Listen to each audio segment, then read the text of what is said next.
jam segini ke sini.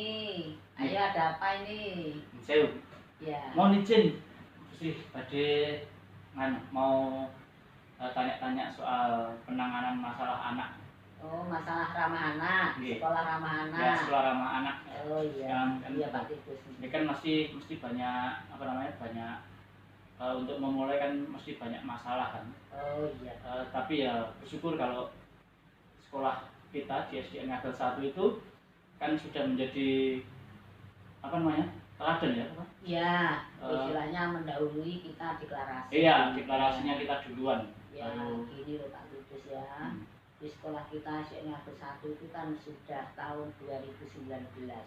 Itu sebetulnya sudah memulai sekolah ramah anak ya, dengan deklarasi yang dulu awal pertama kali, kemudian terus terjadinya pandemi, tetapi kita tetap melaksanakan sekolah ramah anak melalui daring ya. Kemudian dari waktu ke waktu akhirnya anak-anak mulailah PTM. Nah, sekarang kita mengulang deklarasi lagi deklarasi lagi. Ternyata memang tidak semudah itu Pak ya, untuk menjadikan sekolah ramah anak itu ya. Kita harus betul-betul mempersiapkan diri. Mungkin apalagi yang ditanyakan Pak? Kalau ada kasus gitu Bu, gitu mengidentifikasinya seperti apa Bu ya?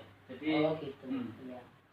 Gini loh Pak Titus ya, memang sekolah ramah anak itu istilahnya pembahasannya apa yang dilakukan itu sangat luas sekali dari berbagai macam segi ya.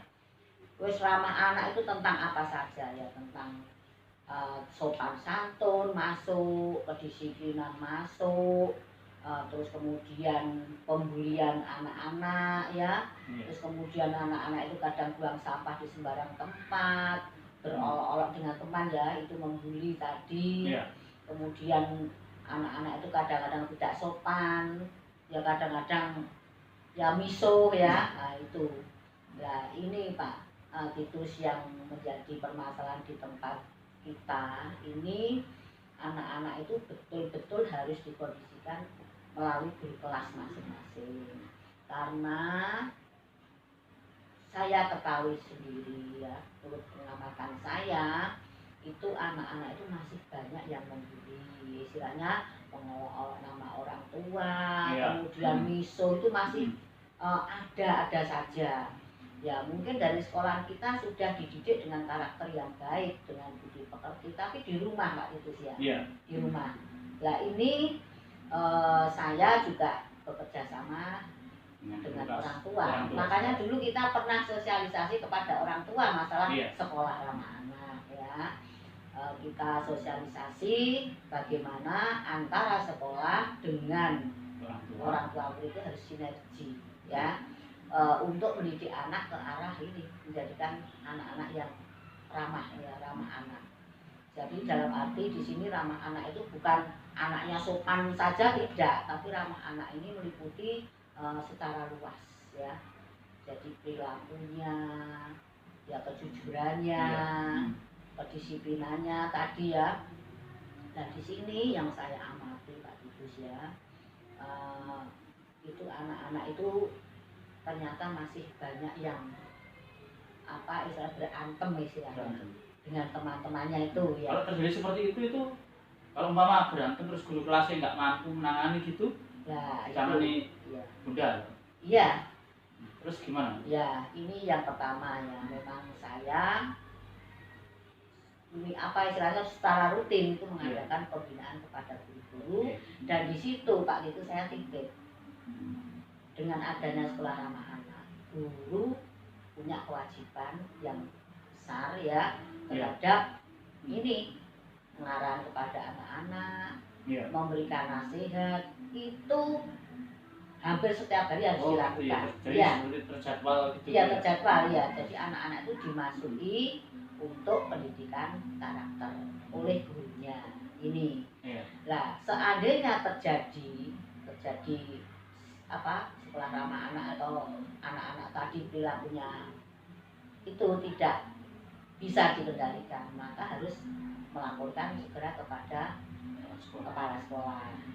Kemudian sekolah akan memanggil orang tua murid. Jadi tetap terjalin orang tua, kepala sekolah, guru. Iya, ketiganya itu. Iya. Kita harus bekerja sama. Kalau hanya pihak sekolah saja ya percuma. Iya. Jadi kita harus memanggil orang tua murid. Ya, kita panggil ke sekolah, kita hadapi dengan guru kelasnya, dengan kepala sekolah, dengan orang tua murid, bagaimana untuk langkah selanjutnya anak-anak ini mau diapakan ya. Jadi solusinya itu Pak Dubes ya. Tapi tetap terfokus pada murid tuh ya. Maksudnya ada nganu. Iya. Makanya saya juga pesan kepada guru-guru. Jadi kalau kita akan menjadikan sekolah ramah anak, ini juga diukur dari gurunya juga begitu. Jadi guru itu juga harus mendahului ramah sekolah ramah anak juga. Iya. Jadi kalau bukan hanya dari sisi muridnya saja, tapi guru pun juga harus menunjukkan bahwa guru ramah anak. Guru ramah anak, sekolah ramah anak. Nah ini, nah di situ nanti pendidikan dari guru ya, itu selalu diberikan kepada anak-anak. Akhirnya mungkin anak-anak sering diberikan nasihat oleh gurunya melalui pendidikan karakter, budi pekerti. Kemudian diberitahukan bahwa nilai yang dimasukkan di dalam rapot itu adalah nilai akademik, ulangan, dan juga nilai perilaku atau karakter. Jadi anak-anak insya Allah akan berubah Pak Kudus ya. Jadi perilaku itu. Kemudian seandainya tadi ada permasalahan-permasalahan yang urgent ya, misalnya kepada anak-anak yang meluas mungkin sampai ke rumah tak terkendalikan, berarti saya juga harus kerjasama dengan pihak aparat RT RW ya, psikolog. Iya itu.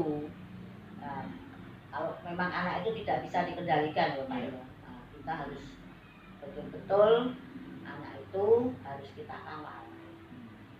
Utamanya kan anak-anak kadang-kadang kan anak nakalnya luar biasa. Jadi harus ditangani kena apa? Apa mungkin hiperaktif atau mungkin kesenjangan sosial di rumah dan sebagainya. Kadang-kadang kan sampai toh Pak ada anak yang mungkin rokok, mungkin ada yang ngamen. Nah, ini juga harus kita tangani. Jadi berbeda sama yang dulu, jauh berbeda gitu. Kalau dulu kan kalau anak nakal wis dijas nakal ya wis dikeluarkan. Tapi berarti kalau sekarang kalau ada anak nakal tuh ditangani sampai sembuh gitu. Iya Pak. Jadi itulah Pak sekarang ya, kita tuntutan kita sebagai pendidik itu bukan hanya akademik, tapi mendidik karakter dari siswa juga. Apa yang disampaikan oleh Bapak Wali Kota ya, itu peduli anak. Jadi untuk perilaku anak ya, karakter anak itu guru-guru harus ikut ya, harus ikut serta untuk menjadikan anak yang baik, yang berkarakter baik itu pesan dari Pak Wali dan Kepala Dinas. Jadi kita juga peduli kepada anak ya, jangan hanya dibiarkan wis ulangan-ulangan nilainya baik saja, tidak, tapi kita juga harus mengawal anak-anak menjadi anak yang berkarakter baik, berperilaku baik, berbudi pekerti yang baik, terutama dalam hal sopan santun ya, dalam segala hal ini ya Pak Titus. Mungkin ada pertanyaan apa? Itu terima kasih, itu sangat menjawab sekali. Jadi saya bersyukur sekali. Saya jadi terbuka tentang penanganan masalah, terutama masalah tentang sekolah ramah anak ini, ramah anak. Jadi saya baru tahu kalau ternyata semua stakeholder, bukan cuma orang tua, bukan cuma guru, bukan cuma kepala sekolah, bukan cuma warga sekolah, termasuk ternyata RT RW, psikolog juga diikutkan semuanya. Psikolog, perlindungan anak ya, ini sampai ke situ. Jadi anak-anak itu betul, pemerintah ya, kota itu peduli sekali terhadap anak-anak, terutama anak-anak sekolah dasar ya, mulai dikawal, jangan sampai nanti ke SMP sampai SMA harus menjadi anak-anak yang brutal itu ya, istilahnya preman dan sebagainya. Itu sekarang betul-betul dikendalikan oleh pemerintah kota ya. Ini utamanya Pak Eri sangat peduli sekali terhadap sekolah-sekolah ya, utamanya masyarakat, anak-anak yang bermasalah itu diperhatikan. Itu ini tugas guru Pak, tugas guru ya. Iya. jangan apalagi yang masih muda-muda itu yang harus memperlakukan murid dengan ramah, dengan baik, ya dihargai, ya disayang, jadi istilahnya sayang murid, ya itu harus diperlakukan dimanapun. Pak itu mungkin ada pertanyaan lagi. Sudah, saya rasa cukup. Terima kasih untuk waktunya dan ini informasi. Ya Pak ya, tugas dari guru penggerak ya. Tugas dari guru penggerak. Mudah-mudahan sedikit apa yang saya sampaikan nanti bisa bermanfaat. Ini banyak. Jenengan ya. Iya. Dan mudah-mudahan sebagai guru penggerak ini jenengan bisa sukses lah. Iya, amin. Dengan nilai yang bagus ya, nanti bisa jadi contoh yang lainnya.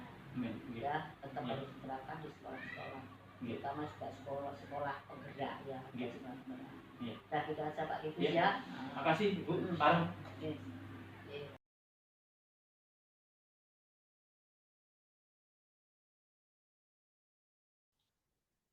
Selamat siang Bapak Stanley. Terima kasih sudah memenuhi undangan kami untuk wawancara sekitar pengambilan keputusan dari kepala sekolah. Ya, saya mengenal Bapak sebagai kepala sekolah dari Luveta School. Mungkin untuk perkenalan mohon izin Bapak untuk memperkenalkan diri. Oke, baik. Terima kasih Pak Titus. Ya, nama saya Stanley Ante. Saya adalah kepala sekolah dari Luveta Junior High School ya, yang sudah menjabat 3 tahun sebagai kepala sekolah di sana. Mungkin itu perkenalan dari saya. Luveta Junior High School itu di daerah Surabaya Rungkut ya, Pak Stanley ya? Iya, alamatnya di Rungkut Mapan, tetapi masuk Kecamatan Gunung Anyar. Jadi kalau pembagian wilayahnya, Luveta School itu masuk di Gunung Anyar, walaupun tempatnya di Rungkut Mapan situ. Oke, terima kasih. Sebelumnya saya mohon izin, nanti hasil dari wawancara ini akan kami tayangkan di YouTube dan sebagai satu bagian dari tugas guru penggerak gitu. Mohon izin terlebih dahulu. Oke, begini Bapak Stanley. Kita kan sebagai guru ya, guru dan maksudnya pendidik gitu, tenaga kependidikan. Nah, untuk saat ini kurikulum Merdeka kan berfokus pada murid gitu. Seandainya di sekolah Bapak ada masalah gitu, dan masalahnya kan bisa masalah moral atau etika gitu, dilema moral atau dilema etika. Kira-kira bagaimana cara Bapak Stanley untuk menyelesaikan masalah itu? Bisa diulang karena terputus tadi. Oh, putus, sorry. Jadi kan masalah kan biasanya ada dilema moral, dilema etika gitu. Untuk menghadapi permasalahan-permasalahan murid atau mungkin orang tua murid, bagaimana cara Bapak untuk mengambil keputusan gitu? Apakah menitik beratkan pada kebenaran yang kaku atau yang fleksibel, atau moral yang kaku atau yang fleksibel, yang berfokus pada murid, seperti itu maksud saya. Ya, oke, baik. Jadi memang permasalahan kalau di sekolah ya, baik sebagai pendidik, guru, atau mungkin saya dengan posisi sebagai kepala sekolah, permasalahan khususnya murid, ya murid yang terjadi, apalagi kaitan dengan hal-hal yang kaitannya dengan moral, tentunya penanganannya yang pasti pendekatannya kita adalah pendekatan dari sisi muridnya itu sendiri ya, pendekatan. Jadi yang pertama biasanya kita lakukan adalah memanggil murid yang bersangkutan, kemudian kita akan tanya-tanya bagaimana tentang permasalahan itu. Jadi seringkali permasalahan itu kita itu menyelesaikannya kan nggak dari satu sisi, dari pandangan kita saja tentang satu masalah, tapi kita juga harus lihat dari sisi muridnya, bagaimana dia memandang masalah itu. Sehingga nanti dalam penyelesaiannya, murid itu dilibatkan untuk ikut memikirkan apa yang dilakukannya dengan akibatnya. Dan murid juga kita ajak untuk berpikir sebetulnya solusi terbaik untuk masalah yang dialaminya itu apa. Jadi termasuk juga punishment-nya ya. Jadi gini, kita nggak satu pihak memberikan peraturan yang sangat kaku, kemudian memberikan hukuman, ya apalagi untuk hukuman bagi murid itu kan hukum positif ya kalau kita kenal sekarang. Jadi tidak lagi menghukum pada zaman dahulu. Nah, yang terpenting adalah murid yang menerima punishment itu, dia mengerti tentang kesalahan itu dan dia tahu akibatnya. Sehingga penyelesaiannya itu akan berdampak pada hidupnya ke depan. Jadi kita nggak menyelesaikan satu masalah, kemudian ya sudah selesai, tidak ada dampaknya bagi hidup yang bersangkutan atau murid itu. Tapi itu membekas ke depan ketika dia menghadapi masalah-masalah dalam hidupnya. Itu dia tuh punya bekal yang kita tanamkan, bagaimana dia menyelesaikan masalah yang dia buat, gitu ya dan sebagainya. Jadi fokusnya kalau saya itu ke murid itu. Jadi orang tua kita libatkan di dalamnya. Memang orang tua pasti akan kita libatkan. Tapi murid itu harus betul-betul terlibat dalam masalahnya. Apa yang dia buat, dia tahu resikonya, tanggung jawabnya dia seperti apa. Nah, itu yang kita akan diskusikan juga dengan dia. Jadi tidak hanya memberikan dia hukuman, tapi memberikan dia pengertian tentang apa yang dilakukannya, akibatnya, dampaknya bagi dirinya sendiri, dampaknya bagi orang-orang di sekitarnya, termasuk juga orang tuanya, bagi sekolahnya, dan kita ajak dia untuk berpikir sebetulnya harusnya apa yang dia lakukan kalau kesalahan yang dia lakukan adalah seperti ini, gitu ya. Apalagi hal-hal moral, kan itu hal-hal yang menurut saya cukup serius, sehingga pembelajarannya itu nggak hari itu aja, tapi seterusnya dia akan ingat bahwa ya hal ini kalau dia lakukan seperti ini akan akibatnya seperti apa, dan dia juga tahu solusinya bagaimana bagi kehidupannya ke depan. Saya kira begitu. Jadi tetap pada pendewasaan murid dan juga mengarah ke jangka panjangnya, begitu Pak Stanley, kalau boleh. Ya, betul. Garis besarnya seperti itu ya. Oke, kalau seandainya gini, seandainya di sekolah itu ada permasalahan antar guru gitu, dan permasalahannya bersifat etis, maksudnya gini, ya guru A benar, guru B benar gitu. Jadi benar dengan benar. Ini kan kalau dalam hal ini kan sulit juga. Kalau benar sama salah kan mudah gitu loh. Kalau benar dengan benar itu gimana Bapak Stanley untuk apa namanya? Untuk menyelesaikan. Contohnya dua pendapat itu berbeda, tapi dua pendapat itu didukung dengan argumen yang benar, argumen yang tepat, tujuan yang sama, cuman pendapatnya berbeda gitu. Kalau menyelesaikan masalah seperti ini gimana Bapak Stanley? Ya, memang yang sering kali terjadi kalau ketika kita di sekolah itu permasalahan seperti ini menurut saya sangat sering. Kenapa? Karena guru-guru itu kan maksudnya kita menghadapi murid dengan berhadapan dengan guru itu kan berbeda. Murid kita anggaplah orang yang belum dewasa gitu ya, manusia yang belum dewasa. Tapi berbeda dengan guru. Di satu sisi mereka sudah cukup dewasa, mereka sudah cukup matang dalam berpikir, tapi setiap orang kan punya kehendak, gitu ya, punya kehendak, apa yang hendak dilakukannya, dan setiap kehendak itu ada alasannya, ada argumentasinya. Sebab itu, menurut saya, gitu ya, penyelesaian yang paling tepat adalah memang kita akan diskusi, gitu ya. Dan kalau saya biasanya guru-guru itu saya awali dengan begini. Jadi kita tidak sedang mencari siapa yang benar atau siapa yang salah. Tapi yang kita perlukan adalah yang mana yang lebih berdampak kepada tujuan yang ingin kita capai. Gitu ya. Bisa aja dua-duanya punya pandangan yang betul. Tapi kan argumentasinya mereka nanti kita perhatikan dan kita lihat, kemudian kita temukan kira-kira mana pandangan yang mana yang lebih berdampak positif terhadap tujuan yang ingin dicapai. Karena kan semua kita kan punya tujuan yang sama sebetulnya dalam pendidikan itu kan. Nah, apa kira-kira yang lebih berdampak secara positif terhadap tujuan yang ingin kita capai? Kemudian kita sepakat. Jadi karena kita sudah sama-sama dewasa gitu ya, sama-sama dewasa. Jadi kita belajar untuk menerima pandangannya orang lain atau pendapat orang lain yang pada akhirnya mereka bisa membuktikan bahwa pendapatnya mereka itu lebih punya manfaat positif dari apa yang kita inginkan gitu ya.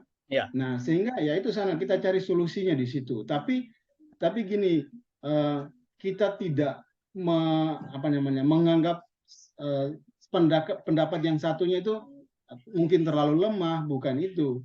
Tapi kan kita kan jadi pendidik itu kan bukan untuk diri kita sendiri. Iya.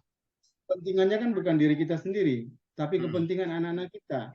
Betul. Jadi itulah yang kita ajak guru-guru itu untuk memikirkan. Jadi kalau kita dengan ego kita ya masalah tidak akan selesai. Semua orang itu punya keinginannya, punya egonya, dan itu kalau kita bertahan dengan ego kita maka ya pasti masalah itu justru lebih semakin tajam.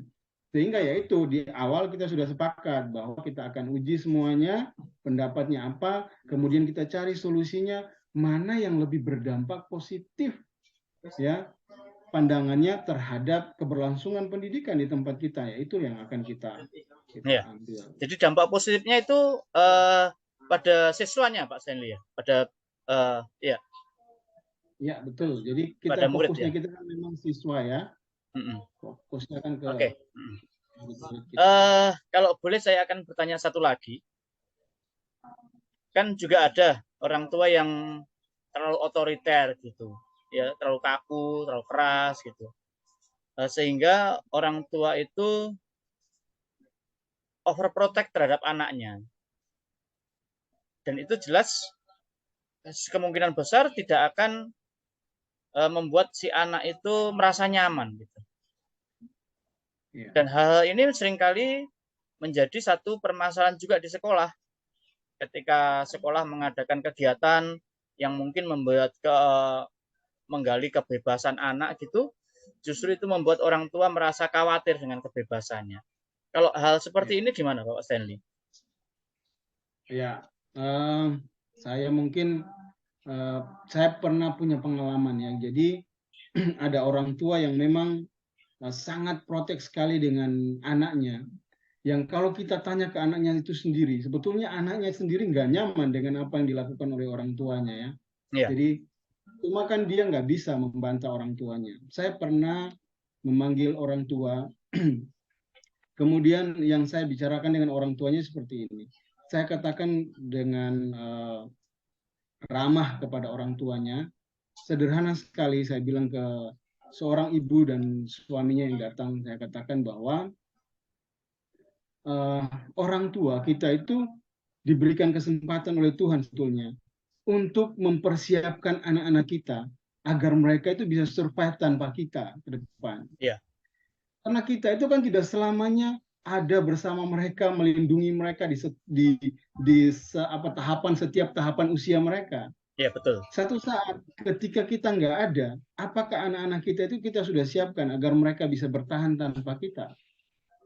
Jadi ketika kita terlalu protek mereka, segala masalah mereka kita yang ambil alih, kita yang berusaha menyelesaikannya, anak-anak tidak punya pengalaman bagaimana mereka harus menyelesaikan masalah dalam hidup mereka. Dan itu sebetulnya kita membuat masalah baru bagi mereka. Saya katakan kepada seorang ibu dan bapak itu, tidak selamanya kita ada dan mendampingi mereka. Tugas kita itu sebetulnya menyiapkan mereka agar ke depan tanpa kita pun mereka bisa survive. Mereka bisa bertahan tanpa kita. Saya kira ketika saya berikan pengertian itu, mereka cukup menerimanya dan saya benar jelas melihat perubahan. Ya, jadi ya nggak semua orang tua mungkin bisa menerima itu dengan begitu cepat. Tapi di kasus saya itu mereka cukup menerima. Ibunya begitu berterima kasih dengan apa yang sudah saya katakan kepada mereka. Karena kan tidak semua orang tua memahami hal itu ya. Orang tua itu cuma berpikir anaknya aduh kasihan dan sebagainya. Ketika anaknya harus menghadapi sesuatu gitu mereka langsung turun tangan, langsung berusaha mengambil alih setiap masalah yang dihadapi oleh anaknya. Sehingga ya itu, karena tidak menyadari bahwa ya kita bukan Tuhan. Kita tidak selamanya ada bersama dengan mereka, mendampingi mereka di setiap tahapan usia mereka. Tugas kita itu menyiapkan mereka agar mereka bisa tetap bertahan baik-baik saja tanpa kita. Itu ya mungkin, jadi seperti itulah kira-kira kalau saya penanganan ini. Oke, terima kasih atas wawancara singkat hari ini. Saya terus terang saya sangat dibukakan dengan wawancara malam hari ini. Ya, ada yang dikuatkan juga, ya, fokus pada murid, terutama yang terakhir tadi ini. Bagaimana memang nanti murid itu tidak mungkin terus sama-sama orang tua, tapi bagaimana kita itu bisa membuat murid itu bisa survive, ya, survive tanpa kita, tanpa orang tua, tanpa guru di sekitarnya. Itu menarik sekali, dan itulah yang membuat murid benar-benar menjadi manusia merdeka gitu, Bapak Stanley. Saya pikir terima kasih untuk wawancara saat ini. Saya bersyukur bisa bertemu dengan Bapak Stanley sebagai kepala sekolah SMP Luveta yang saya kenal, tapi yang dinamakan Luveta Junior High School. Saya berharap bahwa SMP Luveta atau Luveta Junior High School itu akan menjadi berkat bagi banyak orang, khususnya yang ada di Surabaya, dan menjadi sekolah yang semakin maju dan semakin dipercaya oleh banyak orang. Terima kasih. Selamat siang. Selamat bertugas kembali, Bapak Stanley. Oke, sama-sama. Terima kasih, Pak Titus. Tuhan berkati. Terima kasih, Tuhan berkati. Boleh saya tutup, Pak Stanley, ya? Ya, silakan. Oke, makasih.